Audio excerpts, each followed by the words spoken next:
दोस्तों, आज के वक्त में अगर आपसे प्रतिदिन किताब या अखबार पढ़ने को कहा जाए तो यकीनन आप यही कहेंगे कि नहीं भाई, हमसे ना हो पाएगा। लेकिन उसी किताब को ऑडियो बुक फॉर्मेट में दिया जाए या फिर मोबाइल में न्यूज़ देखने को कहा जाए तो आप आसानी से कर पाएंगे। कुछ ऐसा ही हाल है भगवत गीता का, जिसे पढ़ना तो सब चाहते हैं पर पूरी कोई पढ़ नहीं पाता।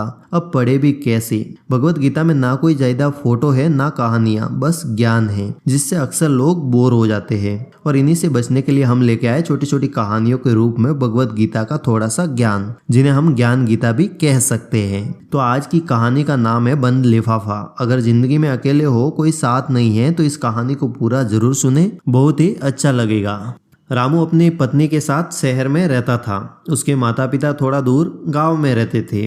रामू हर साल गर्मियों की छुट्टियों में अपनी इकलौती बेटी राशि और पत्नी के साथ ट्रेन से गांव जाता था। कुछ समय गांव में माता पिता के साथ रहता और फिर शहर आ जाता। ये सिलसिला कई सालों तक चलता रहा, लेकिन इस बार रामू किसी काम से गांव जाने में समर्थ नहीं था। ये ऐसा समय था जब रामू की बेटी बड़ी हो चुकी थी। उसे गांव जाना बहुत ही पसंद था। ऐसे में उसने अकेले ही गांव जाने का फैसला किया। इससे पहले रामू की बेटी ने कभी भी अकेले ट्रेन से यात्रा नहीं की थी। ऐसे में रामू को थोड़ा डर सा भी था, लेकिन क्या करता, बेटी ने जिद पकड़ रखी थी। ऐसे में रामू और उसकी पत्नी ने बेटी राशि को हर वो सावधानियां बताई जो नॉर्मली एक माता पिता अपने बच्चों को पहली यात्रा के दौरान बताते हैं। फिर क्या था, रामू बेटी को छोड़ने रेलवे स्टेशन गया। एक बार फिर सारी सावधानियां दोहराई और बेटी को ट्रेन में बिठाया।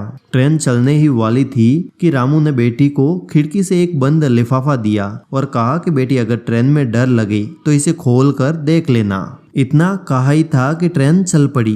ट्रेन में लगभग सभी के साथ कोई न कोई था, बस रामू की बेटी ही अकेली बैठी थी। उसे अकेलापन महसूस भी हो रहा था, क्योंकि हर बार वो अपने माता पिता के साथ होती है और इस बार अकेले थी। ट्रेन काफी आगे बढ़ चुकी थी, कई स्टेशन गुजर भी चुके थे।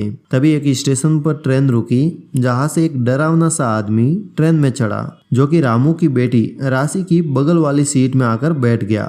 उस आदमी को देखकर ऐसा लग रहा था मानो वो राशि को ही घूरे जा रहा था। ऐसा देख राशि बहुत ही डर गई। उसे क्या करना चाहिए कुछ समझ नहीं आ रहा था। तभी उसे अपने पापा के दिए बंद लिफाफे के बारे में याद आया। उसने ज्यों त्यों कपकपाते हाथों से वह लिफाफा बैग से निकाला और उसे जल्द से जल्द खोलकर देखना चाहा। जैसे ही उस लिफाफे को खोलकर उसमें लिखे लेटर को देखा तो मानो राशि का सारा डर खत्म हो गया, क्योंकि उस लिफाफे में लिखा था कि बेटी डरना मत, मैं पास वाले कंपार्टमेंट में ही हूँ। जिसे देख राशि का डर बिल्कुल खत्म हो गया और उसका सफर भी आसान हो गया।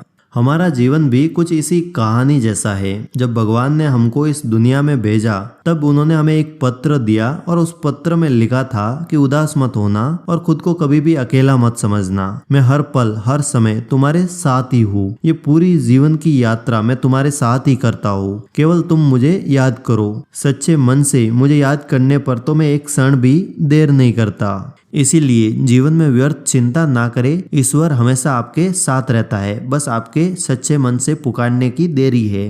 तो दोस्तों, आप सुन रहे थे ज्ञान गीता की कहानी अनिल राजपुरोहित के साथ।